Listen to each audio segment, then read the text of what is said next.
Well, it's all about diversity and inclusive nowadays. Australians. The most. Welcome back to Movie Beings. Today we have a brand new segment. We're going to talk about the upcoming movies in the next 3 months in 2024. I'm Darren. And I'm Tim. Are you ready for this news, Tim? I am ready for some news. News. Let's go. Beans? I know that we are going to talk about the upcoming movies, but I want to talk about a movie that is already in theater, Monkey Man, directed by Dev Patel. Yes. Have you seen this movie? I have not seen the movie. I've seen a little bit of some of the trailers coming up, and I was very interested because I do think he's a good actor, and I think he'd probably have it. From what I've seen, it seems like it should be an interesting movie. What do you think about Dev Patel in an action role like this? It could be interesting because obviously I feel like he's more known for his dramatic roles. He has done some other action stuff, but probably nothing like a John Wick-esque. That's what I got from watching some of the trailers. I'm like, this does feel like a John Wick kind of movie. But the thing is, the first action movie that I've seen of him is The Last Airbender. Oh God, I don't know if that counts too much, right? Well, he did a few actions in that. He did, but I'm still glad I haven't watched that movie. So I haven't seen that either. well, there we go. But during the trailer, I noticed that he transformed his body for this, and it was a really intense performance. And he also directed this movie as well.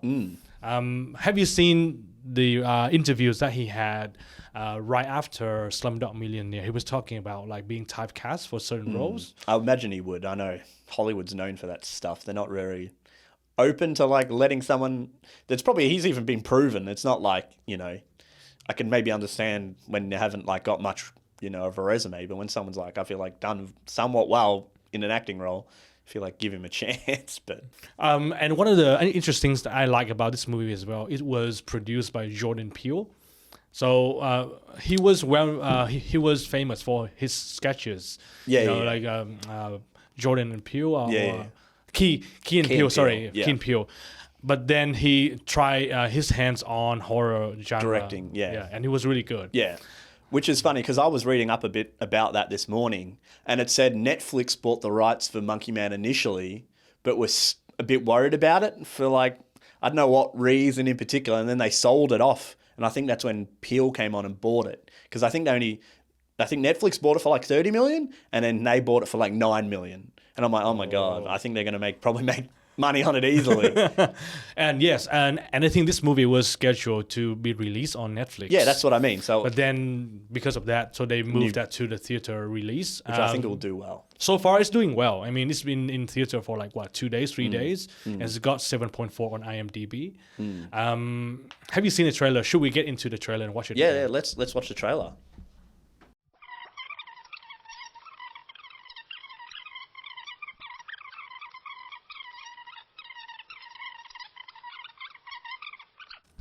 It's always a big plus when the action star does the actions themselves instead of having stunt people. Yeah, and even from just watching that, it's just like, I feel like action movies get into a whole thing of like cutting a lot. Like from one thing to another, it cuts a lot. But, well, the one we just watched, it was like, it was a flow of the scene rather than like, we've got to cut 7 different angles into the like shot, which always takes, I'm like, ugh. Am I watching this or am I just, having a flashback and freaking out? When you mention cuts a lot, it reminds me of the Tekken movie with Liam Neeson. Like the Tekken number 3, when God. Liam Neeson was like 60 years old. And there was a short video on the internet that when he was trying to jump over a fence, that whole sequence got 12 cuts. Poor Liam Neeson. Leave him alone. Well, I mean, he wanted to do the action scene, but of course, there was some limitation. But I think after the John Wick series, there was a really big change, big push for the fluid of the action it had a scene. huge success as well. And I would even see, like, the action in it is probably its, like, highest point. Like, Keanu Reeves, he's not, like, high-end actor, but he's a great action star. Like he does great in all like the acting of the action essentially. Like a lot of the gun stuff, a lot of the fighting he's very good at. He's not like, he's not like emotionally driven and stuff. That's why I was like something from Dev Patel probably will show a bit more, emotion and stuff. Yeah. more than just like, you took me dog, now everyone's dead, which is fine. It's Which is fine, fine, yeah. but you know, it's a It's bit of something a that you can relate to. Yeah. Just watching this trailer, I really enjoyed the action sequences as well. And I think Dev Patel does have more emotional range in terms of his acting. And from reading the synopsis, you know, his motivation is like he wants to take revenge. So this is a revenge story. Somebody murder his family and he wants to pay back. So, which is like a action trope. Yeah.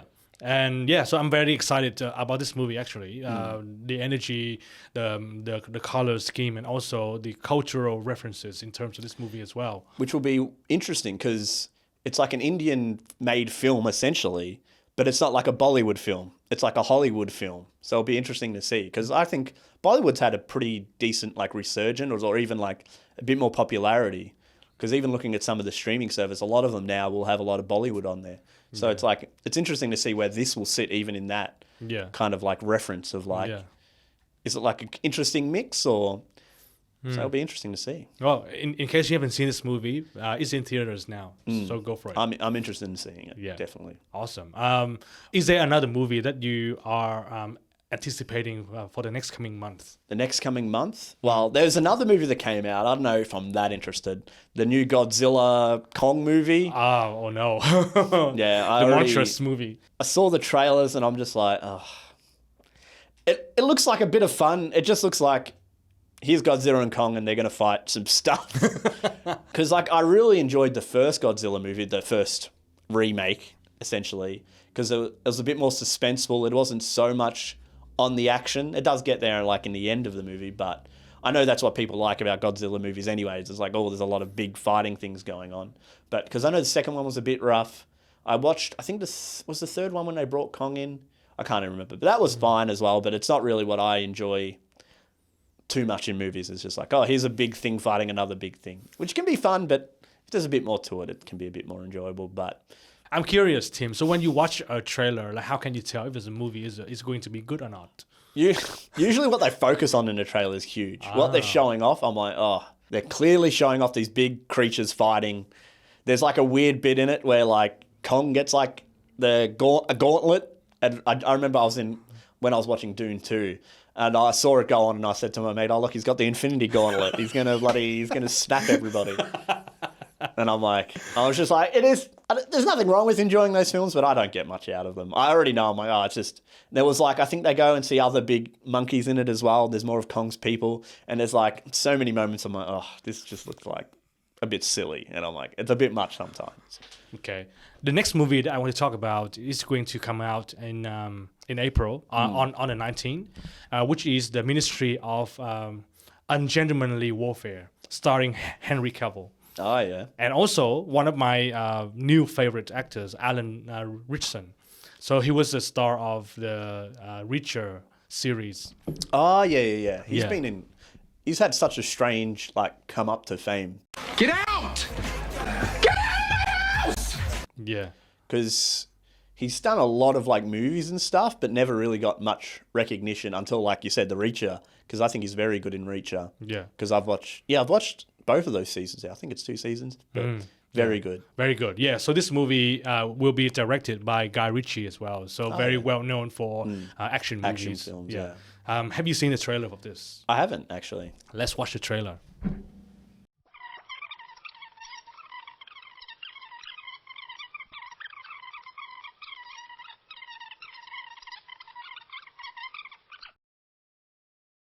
First impression, Tim.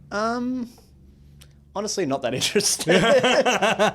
Like, it just looks like an action film with Henry Cavill in it. Yeah. He looks stupid. He looks really stupid with that mustache. How many British accents has he done? I feel like he's done a lot now. What do you mean English accents? He's British. Is he British? I just he's know British. Just from like, he's usually like an American accent is what I'm usually used to him. Because I'm trying to even think what movies I've seen him in. Oh, I'm trying to remember that other action movie. But I don't remember his accent. In Argyle, you mean? No, I didn't apparently that's not good. No, that's not good either. Well, that just came out as well. But I'm trying to think. Or maybe it's because I know him like in Mission Impossible and stuff. I'm pretty sure he's like an American guy. That's why I was just It's weird seeing him Or with the British Superman. accent. Or even, well, you know how much I don't like those movies. But Well, one of the reasons why is I am quite interested in this movie is because it seems like Henry Cavill has already always been typecast as like a all-American superhero. But in this one, he seems to have a bit of fun. He was a bit loose, you know. So it will be interesting to see. And I have always been a fan of Guy Ritchie's action movies. You know, I've seen the Gentleman and also some of his older stuff like Snatch, Lock, Stock, and Two Smoking Barrels. that's always a good movie. Yeah, so yeah, I'm quite excited to see this movie. You know, just a level of testosterone in this. It's just Yeah, I was going to say, that's what it looked like. I'm like, oh, God. it makes me grow hair on my chest just watching the trailer. Here's the premise. Some interesting thing that happened in history. Well, no, we're just shooting a bunch of Nazis. Here we go. Well, I mean, that's Guy Ritchie's movie, you know. Besides this one, I'm also interested in seeing the collaboration between Alan Ritchson and also Henry Cavill as well. I think this is the first time they collaborated. But just from the trailer, it really looks like a Henry Cavill movie because that seemed like the focus. Yeah. Because it did even say, like, here's the team, and then here's a quick clip, and then moving on. Yeah. Back to Henry Cavill shooting Nazis. It seems like I watched some of the behind the scenes shots, and it seems like they're having a lot of fun on the set. It's always a good sign. Yeah, which can translate. Because Yeah. especially when you've got, like, a big team-up movie, they need to have at least some chemistry, so you kind of like, when they have little, because I'm assuming they're going to be quipping the whole damn time, then it's like half the trailer. So you want to be like, I feel like it feels a bit real or feels a bit genuine. So hopefully this won't turn into another Expendables. Another Expendables. I don't know. I don't think any action movie's ever going to do that. Because I think it's just because of who's behind it. That's what's carried more of its weight, more than like how good they are, which I can't even remember. I can't even remember which one I've seen. I've probably seen more of them, but that's how good they are. I don't remember them. So these are the movies that I'm quite excited to go to theaters to see. What about you? Are there any other movies that are coming in April that you are excited? I don't know about April itself. I think more of the movies I'm interested are a bit further down the line. Okay, so maybe we can move on into May because I do have a list of the movies that I'm excited to see in May. Oh, actually, before we move on to May, Rebel Moon Part 2 is coming out. Don't make me talk about it, Darren. You don't want to talk about Rebel Moon? Well, I watched the first one, very bad. I will not watch the second one. I only watched it because I was like, I thought the premise was interesting. It's been a while. There hasn't been too many great sci-fi movies except for maybe Dune 2 that I've really like enjoyed. Most other, I'm a huge sci-fi fan, so I'm like, I want there to be good sci-fi movies, but most of the time they're not good. And I watched. Literally after the first like 20 minutes, I'm like, this feels like a bad like Star Wars ripoff with all the classic Snyder things of like, here's all this big cool things that are going to happen that don't show us, just talk about them. And I'm like... And apparently they're making Part 2. Well, I think that was the deal with Netflix. He was like, I'll make like the series of films from this. But because I don't know if I talked about it before, but he literally came out and is like, I don't really care that people hate it. I'm just going to keep doing what I want to do. And I'm like, oh my God, bro, if you're never going to learn, these movies are just going to be the same. This might be a sidetrack from what we're talking about, but I think this is one of the issues that Netflix is bringing into the cinematic industry. Because because of the limitation of the of the cinemas and the screenings, they have to really pay attention to the quality before the movie gets out. But now with Netflix and the accessibility of the platform, you can literally watch anything at any time. That brings a challenge for them as we need to keep generating content. Yeah, and then to usually accommodate. they're not worried about the quality as well. Sometimes you can see when even without even watching a movie, you can read the title like, why should I be interested in this? Yeah. Because sometimes they hit, and it's so weird, they hit sometimes, and then it's like they lose it. So I don't know how they choose movies or pick things, but I think you're more right. They're more worried about having more content than good content. And the issue is, like, if you want to have something good, right, you need to have time, you need to spend resources on it. But the thing is, like, as soon as they get something right, it's more like a hit and miss. When they hit something, exactly. okay, this is working, let's make more of this. But then they don't give the creators enough time to generate the good content. Well, or they're not, I think, they're more not willing to put the time in because I think they want them to, like, generate fast. Because, like, even things that get successful, and it's hard as well sometimes, because things that find success, people, mostly the audience is like, we want more now. But you can't, if you push it too quickly, the quality is going to come down. like the whole thing. I don't know if you ever watched Game of Thrones.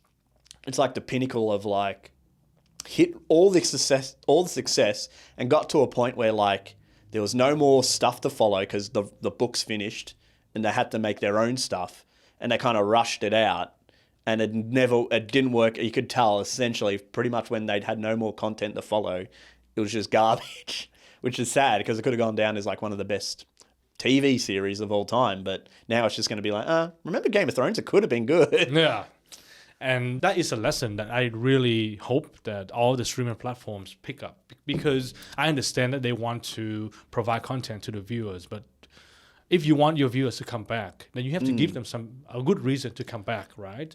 Because like even when you're streaming a really good series and then you killed it, then what's the reason for them to come back? And it's a funny thing, like, even if it's niche, I think that's when a lot of, because I feel like there might be some shows that maybe don't appeal to a wider audience, but maybe capture like a niche market. And then if it might get like another season, then they just drop it because it doesn't get the numbers it wants. And then people get upset because, this is a show I liked, but I'm like, well, yeah.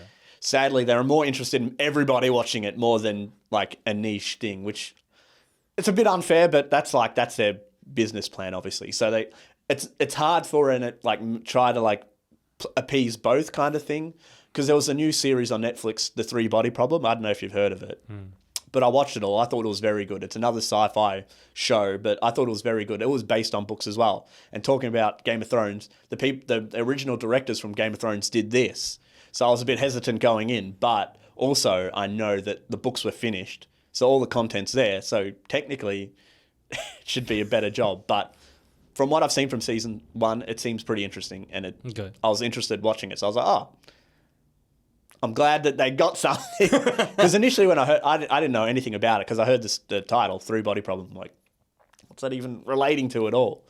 And then I'm like, I'm glad I ended up watching it, because it was good. And I'm like, I wish they got more stuff like that. But then again, like I said, they've got books, they've got good content that they already know is successful. Get people in that they know can probably do a good job with it.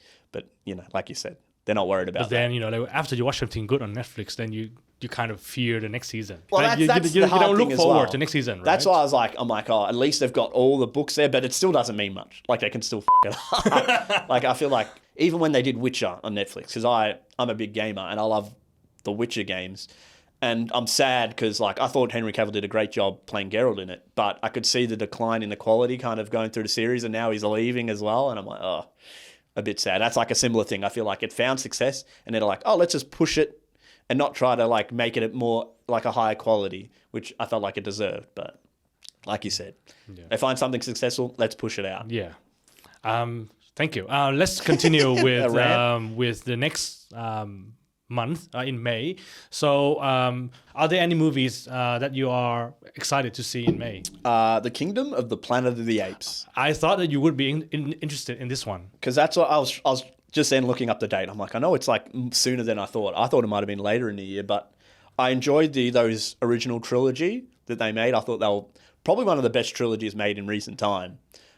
But when I didn't even realize they were making this, and I'm like, they're going to try and make the original Planet of the Apes movie from following on from the like trilogy. So I'm like, I'm very interested, because I don't think it has, I don't know if it has many or any of like the old people from the old movies, but once I watched the trailer, I'm like, it looks great. And I'm very interested. I actually haven't seen the trailer. Should we watch the trailer? Yeah, let's go for it.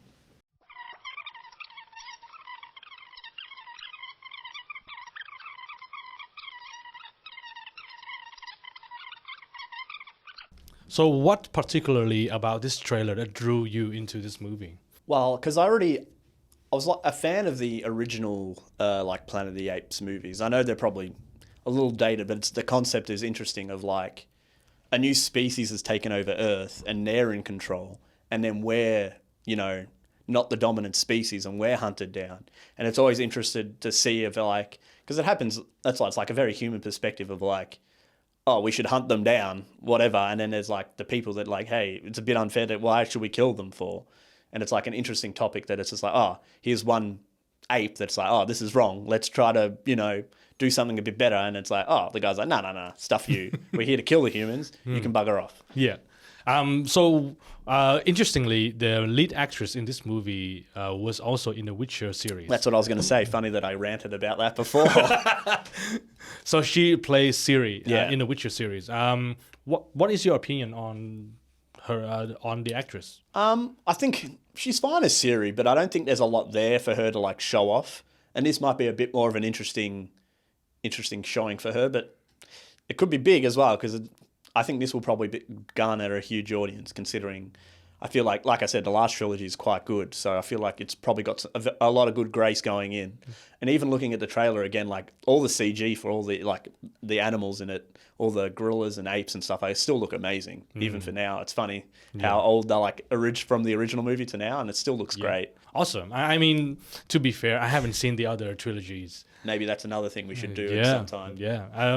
But I think the guy who did Caesar in the last three movies, he was really good. But I think he's not in this movie anymore. No, that's why I was like surprised because why have I forgotten his name? Why has his name escaped me? No, it's the same. Like that's what I was thinking. I was like, why have I forgotten? Andy Serkis. There it is. It came back to me. But yeah, because obviously he did Gollum in Lord of the Rings, and I think that's why he got chose. Well, he got chose for a lot of movies to like help them with mocap because he did Gollum. That was one of the most successful like characters with mocap and like digitally rendered. And in all the like trilogy, he's great. He's like amazing. So it's like I can see why they like bring him back. I don't know how much like say he had in this movie, but you hope they've learnt from those movies going forward because excited. I'm excited and hoping it's good. But it's a very common sentiment going to the cinema now. Like you just pray that you're watching a good movie. Yeah, which is sad now, but. The next movie in May that I am quite interested in is Furiosa, the Mad Max saga. I came across a short promotion piece from Anya Taylor-Joy and Chris Hemsworth. So Chris Hemsworth was trying to speak Spanish. Épica. And then he butchered it, but even though his wife is Argentinian. And then Anya Taylor-Joy was like, okay, I can take this from here. And then she introduced the movie in Spanish. Have you seen the trailer for this? I have, but I don't know which trailer you've got. I think I got the first one. Okay, I might have. Because when I was in the Dune, it was on Dune, when the trailer's in Dune as well. So I was like... Okay, I mean, if you have seen the trailer, let's talk about what you like about the trailer. So I thought... Because I think it was still filmed a bit during COVID. Because it does seem like there's a lot more CG in this movie compared to the original Mad Max that came out. When did that come out? It was a while ago now, but that was an amazing movie. I still rewatch that today because I feel like it's one of the best like action like movies made. It's crazy. It's funny how like when you reduce the amount of CG and you do like practical effects on action movies. I know it's super costly, but it's just like it looks amazing. That's why it's so easy to go back to because it's just like. Some CG can date, but it can take away from the film as well. And when you've got all those big weird cars like crushing into things and smashing up and lighting on flames and stuff, I think it does like make a huge difference. And like all the costume designs and stuff are amazing for it as well. Yeah. So when I watched this, I was like, even when Chris Hemsworth, he looks stupid as well a bit. But I was like, it's like Mad Max was originally made in Australia. So even in the first one, there was a few like, smaller Australian actors in it to like give it a bit of like that feel. But I am still interested in it because like Anya Taylor-Joy, I feel like she's a good actress. Yeah. Which it's funny going from like Charlize Theron to her, but it's always funny. It's like, I always find weird about like prequels when you kind of already know where the character goes. But I am interested to see how it goes. I watched some of the behind the scenes one, and it seems like Chris Hemsworth is having way too much fun on the set. Yeah, he does seem like a guy that would enjoy it a lot. Because even watching like some of the Thor movies or even some other movies he does seem like a guy that has fun when he's like filming movies. One of the interesting points about this movie that I like is Chris Hemsworth is playing the bad guy. He's always been the superhero. I have seen him in like a bad guy role, but this is probably a bit more stereotypical. Like he's literally got a big mustache, like a big twirling mustache bad guy. And I'm sure you have seen this in the trailer as well. Like he kept his Australian accent. Yeah, that's why I thought it was good because like, that's kind of, I guess where it's meant to be situated, but I think it'd feel like it's more of its origin because that's where it was originally like mostly filmed. So I think that's cool as well. It's just because you never notice it as an Australian, but when you watch it in like an American film, it really comes out because I feel like Americans mostly, it's like not monotone, but very not much accent sometimes. maybe from the South and stuff they have a bit more, but you don't really notice it, and then you're like, oh shit, that's an Australian, isn't it? This movie will also be directed by George Miller, the guy who directed the original Mad Max. That's what I mean, which is also good, because he did the last one as well, yeah. So it's like, you hope that like, oh, it's going to carry through, that there's probably, hopefully some good stuff still there. I do have two uncertainties. One, Anya Taylor-Joy in an action role, because we haven't seen her in an action role prior to this. I'm trying to think of what I've seen. I mean, she was in The Menu. Like, she did a bit of action in that. Oh, a little bit, but not like, I'm assuming nothing compared to this. You're probably right. This is probably going to be her most action-oriented role, because I'm trying to think of most of her movies. But yeah, because she's definitely like in that dramatic role, or like, I'm trying to even think of her films now. But yeah, usually in that like dramatic kind of thing. Yeah, she was most well known for the Queen's Gambit, like the movie. Well, about that now. playing. But did you ever watch I think it's Vitch or Witch. The Witch. The Witch. Yeah, that was. yeah. I remember watching her. That's like her first film I remember seeing her in, Yeah. and I thought that was an amazing film. Yeah, but the thing is, in that she also play like it's not like an But it's action not, hero, it's not, right? It's not It's action. like- But I was just yeah, saying that yeah, yeah. like that's where she came from, and that was very much of like a smaller film, horror, more thriller, maybe a bit of both, but yeah, not action at all. I think this would be like a good test for her to stretch her range, because like just like Charlize Theron before, like I think prior to this she was in like a lot of the other movies, in dramas and stuff, but then she did like Aeon Flux, and then she did the Marvel movies, Aeon and suddenly sorry to mention that. That's all right. It's a whole movie now, but Yeah. always. And my second uncertainty is about Furiosa is the CG.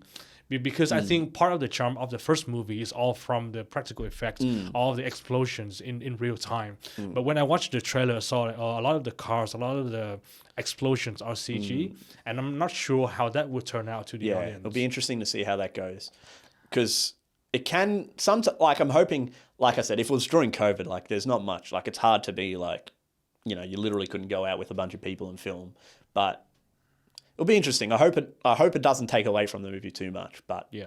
Well, maybe that won't be the only problem, but we'll never Yeah. know till we see it. And the thing is, like, when you try to do prequel, sequel to certain movies, you know, it's very rare that you have a success anyway. So yeah, it'll be I'm interesting. kind of to see. hopeful this is successful, because even if it isn't to like what not old Max, but like Mad Max, the last Mad Max movie, Yeah. which was really good. Yeah. Even if it's just like, it feels kind of as good as that. Yeah. Maybe not as to the heights, but it just means like, just something else that it's like, here's something we can maybe trust going forward with movies. But you never know with movies, so you never know. Well, one of the worst things that can happen to a prequel or sequel is after people watch it, they go back to the other one. I don't think there's anything wrong with that, but I think it can hurt. Let's say Furiosa is like average.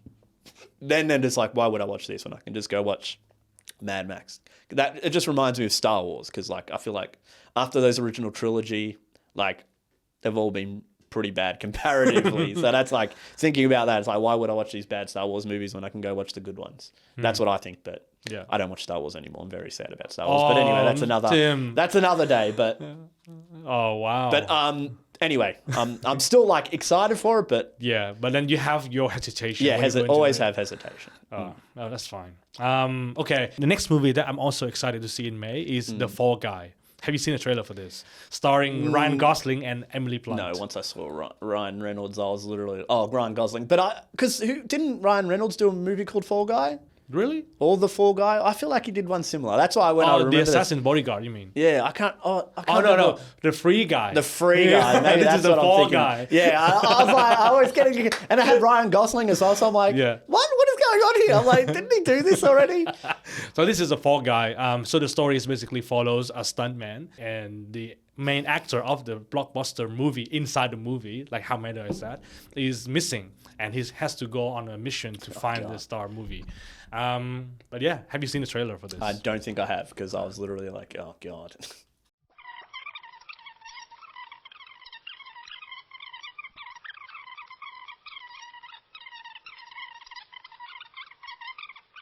Tell me your honest opinion.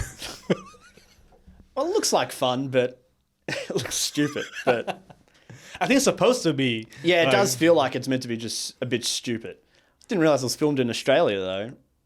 Was it? Didn't you notice the accents? And they all like the police guy wasn't Australian. He had the Australian police outfit. Yeah. And even when the guy's like, "Oh, that stunt driver is crazy," he's Australian. I didn't even realize. I was like, "Oh, Well, it's all about diversity and inclusive nowadays. oh Australians." Oh, the most You look after your mates, and your mates will always look after you. hated people. Got to include more Australians in movies. Yeah. So, what do you think about this movie? It seems like a bit of fun.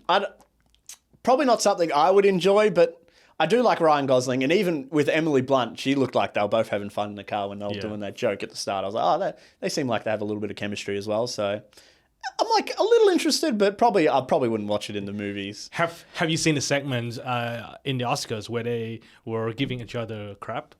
You know, like they were presenting an award, and you know, obviously Ryan Gosling was in Barbie, yeah. and Emily Blunt was in Oppenheimer, Yeah. and they were just pretty much like having a little competition. I think that they have pretty good chemistry. Yeah, look, that's what I was thinking. I'm like, seems like they get along fairly well, and I think that matters if you got like meant to have like a romance in there. Yeah. But this movie will also be directed by David Lynch. Oh, yeah. David Lynch. Lynch? I don't know. I don't know how Lynch? to say his last name. Lynch. So the director of the first John Wick, and also the Atomic Blonde, starring Charlize Theron. So this guy, he used to be a stuntman. Oh well, there you go. Oh, did he write it then, or? So I don't think he wrote this, but he's directed this. In John Wick, he worked with Chad Stahelski. I don't know how to say his last name either. But both of them were stuntmen during there you go. the Matrix. Well, there you go. That would explain it, because I was like, even without like the Matrix had great stunts in it, but even like from the John Wick's perspective, it's like why it explains why it has pretty good like filming of stunts and stuff. Yeah. Instead of all the stupid cuts. And this is one of the few movies that he directs himself, and I think that he's really bringing in like the experience as a stuntman from his previous work. I'm not sure how it will turn out, because he also directed the Fast and Furious presents Shaw and Hobbs and Shaw. Oh, that one. I was going to say, which one are you talking? There's so many. I haven't watched a Fast and Furious in a very long time. Yeah. So, but so it's like a bit of a hit and miss. So I'm quite excited to see what's going to happen to this. I'm only interested because I feel like it was filmed in Australia, and I'm like, Yeah. I didn't even know that. So you're more interested in how Australians would be portrayed in these movies? I just find it because I'm sure it'll still be say it's like filmed in Hollywood or like said it's in like LA. I don't know if the setting will be Australia, but it's always funny when it's just like we're in California and it's like there's some. It did have like Australian people, so it'd probably be based in Australia. But it's funny because it looks like the film they're trying to film is like a Mad Max movie. That's why I thought it was funny. I'm like, funny that we just talked about Furiosa. Yeah. Yeah, it's all part of the big universe. Too. Yeah, that'd be actually hilarious. Besides these movies, are there any other movies that you are interested in? I think Planet of the Apes was that was the only one I Kingdom thought of the Planet of the Apes. That's the names. I'm terrible. I think I'll have a quick look. I don't know if there was anything else in May, but I think that's it. I mean, I understand that there are a few more movies that are coming a bit later in the year, and we can definitely have another episode to talk about those movies. Yeah, that's why I'm trying not to hopefully mix them up too much. But yeah. Okay, I think that's it. All the other ones. Yeah. June. Yeah, June. We can talk about June now if you want. If you want, I was just looking through. Yeah. All right. Are there any movies in June that you are excited to see? Well, there's The Crow. I've never watched the original, but I know the story and kind of like am interested in it. I like The Crow as well. Yeah. But what did you like about the original? I never watched it. I watched it once, but I don't really remember the full story I know of it. the story is like it's like a dark comic book kind of story because it's quite edgy. It's like a man who dies and he like comes back for vengeance, and that's like his like super. I can't remember what his like power is essentially, but he goes on like a vengeance streak. But it just sounded interesting, and it's got Bill Skarsgård. Skarsgård? Is that how you pronounce his last name? Skarsgård. Oh, one of my favorite artists, FK Twigs. She's a British artist, but awesome. But I'm just interested in it. I don't know how. I feel like it'll probably be a bit hit and miss, but I am interested in it. I haven't seen the trailer. Have you got a trailer? I don't even know if it had a trailer. Oh, I didn't okay. even So know. this is one of the like independent producers. I'm sure it won't be like huge, but Yeah, I mean, The Crow was quite interesting. I think Tommy Lee, the son of Bruce Lee, starred in that movie. Oh, okay. But then he tragically passed away. So, but I think that like the movie got really good reviews, and they were hoping to create something more out of that. But obviously, that didn't go well. Just a bit of a change of pace. Obviously, we were talking about a lot of the action movies, but in June there is an animation that I'm quite excited to see, which is Inside Out #2. Oh yeah. Never watched the first one. Yeah, I mean, I watched the first one. It's a typical Pixar Disney movie, feel good movies, but this time Is it better than Ratatouille though? Ooh, that's a strong competition there. Have you seen the trailer? Probably not.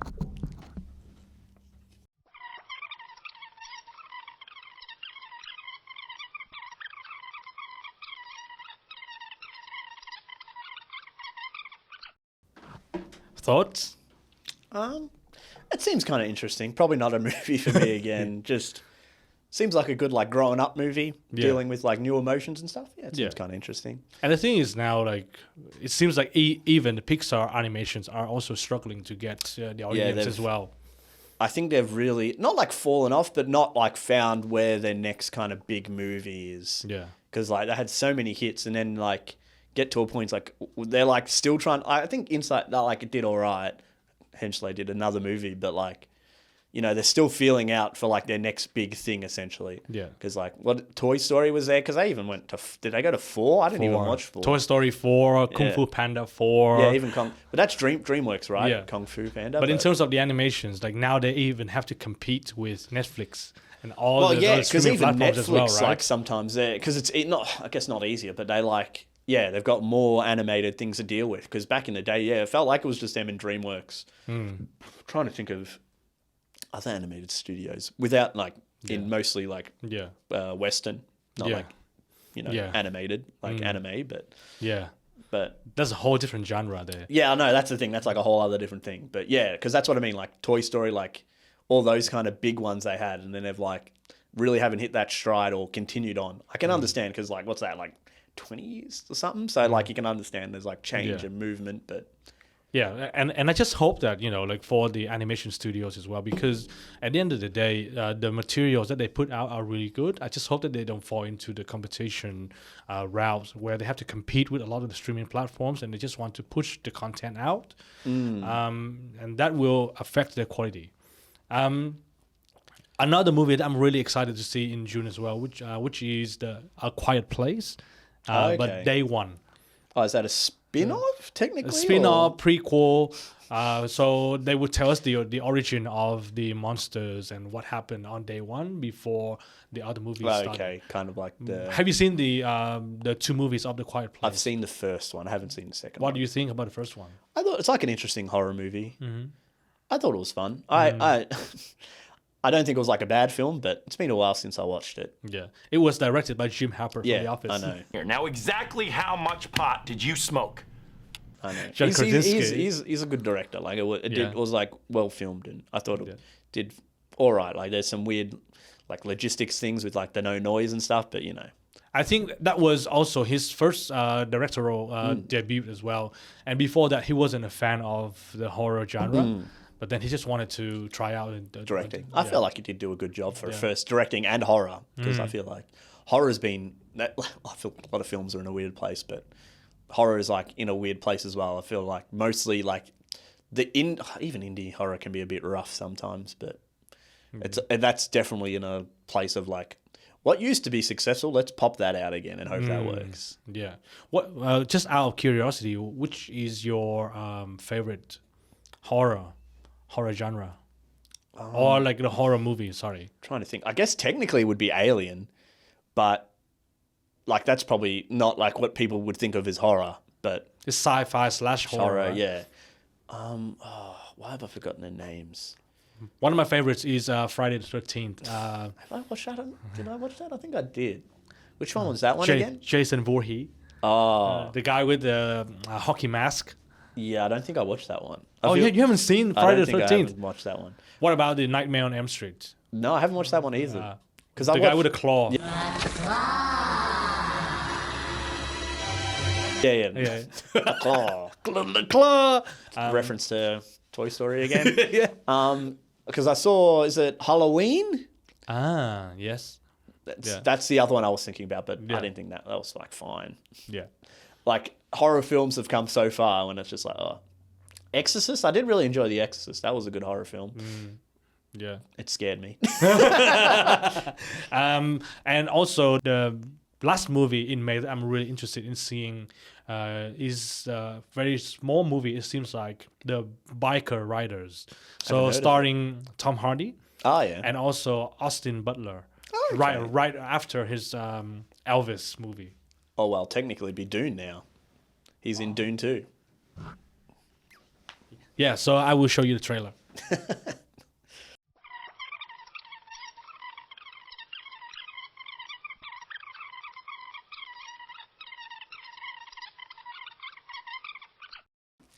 Thoughts? They're definitely riding by. A lot of bikes riding, yeah. But I think this feels like a spin-off from the Sons of Anarchy, the TV show. I think that's a bit later down the line. Because what did it say, like the 60s? Yeah, but I mean the movie was spawned after the success of Sons of Anarchy on TV. It's very similar, you know, like they ride the bikes around, they fight each Commit other, crimes. commit crimes. Yeah. I like Tom Hardy, but that accent. I heard the accent. I'm like, oh my God, is that real? What is that accent? That's what what I was thinking. I don't know. What is he 'cause trying to do? That's what I was like, a little bit like high pitched and. But it's always interesting to see Tom Hardy in a villain role. You know, like when he plays the bad guy. Yeah. Because I do think he's a great actor. It's just sometimes like so many things. Just the sometimes- choices that he made. Yeah, I'm because like he's been in TV shows, he's been in great movies, but sometimes like, oh, this is good, and then sometimes like, what is this? Because like he's in Mad Max, he doesn't even really speak in that, but I still think he does like a good job. No one cared who I was till I put on the mask. Like another like the last Batman of the Nolans, I thought he was fine. Everyone memes the whole. I wasn't. What was that? What is it? What's the saying he says? No one knew who I was until I put on the mask. And it's just like another stupid like accent. Like, why did he have to speak like that? But in this movie in particular, I think that despite the horrible accent, I think that it's always interesting to see Tom Hardy play the bad guy because He does come off as a good he does villain. he does come off good. Quite a menacing aura. That's a good way to put it. They won't mess with us. I'm like, oh my God, okay. That reminds me of the accent that Christian Bale chose for the Batman. You know, It's that a was bit silly. it's It's a bit silly, but and it somehow became iconic. Yeah. It's weird. Any other movies that you want to mention before we wrap up Nothing this like episode? I'm trying to think. There's July, which was Deadpool and Wolverine. Yeah, we can definitely talk about that. We can leave it for another time. I'm not too.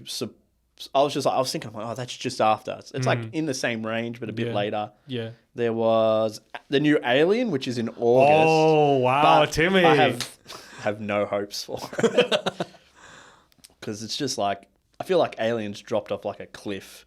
Oh my god, So, that must be sad. It's one A of your little bit. favorite but horror. like I slash said, I can sci-fi always movies. watch the good ones, You can always go back to the good ones. and then the new Joker movie as well. Yeah, I mean, I really Couldn't enjoyed even the first pronounce one. Fuller da Flux.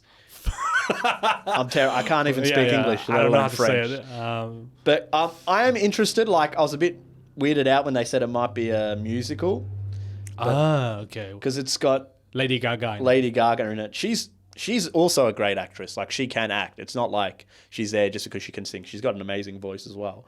But I am interested in it because I do think Yeah. the first one's hard to watch again just because it's like it's very brutal and it deals with a lot of serious stuff. Yeah. And I think it does a great job. Yeah. So that's why I am interested in this and seeing where it goes. Yeah. And I'm more like this is like a more interesting risk compared to what they usually do Yeah. with like the DC movies. Yeah, So like even if it doesn't land, I'm like, okay, they did something different. It wasn't like Yeah. let's copy Marvel again. Yeah. So- So I really enjoyed the first Joker movie as well, and I think that we should definitely do that movie in one of the other episodes. Yeah, definitely. Anything else you want to add before we wrap up this episode? I don't think so. I think that's pretty good. Like I got some other stuff here, but I feel like we can always bring them up later. There's only one thing that Christian Bale's going to do a Frankenstein movie, which I thought could be interesting. No, they had one shot of him, and I'm like, oh, he looks cool, but I was like, I'm interested in that. Like, Christian Bale's he's another actor I love, but I just thought, I think it was literally today or yesterday I saw that, and I'm like, oh, that could be cool. Okay, cool. But apart from that, I think we've covered quite a lot. I think we've done a good job of covering the new movies. The new news. The news. And I hope you guys enjoyed this episode as well. If you haven't seen these movies, go to the theaters now and tell us what you think. And then tell us if they're good, and then we maybe watch them. And then we don't have to watch them. But yes, and this has been Movie Beings.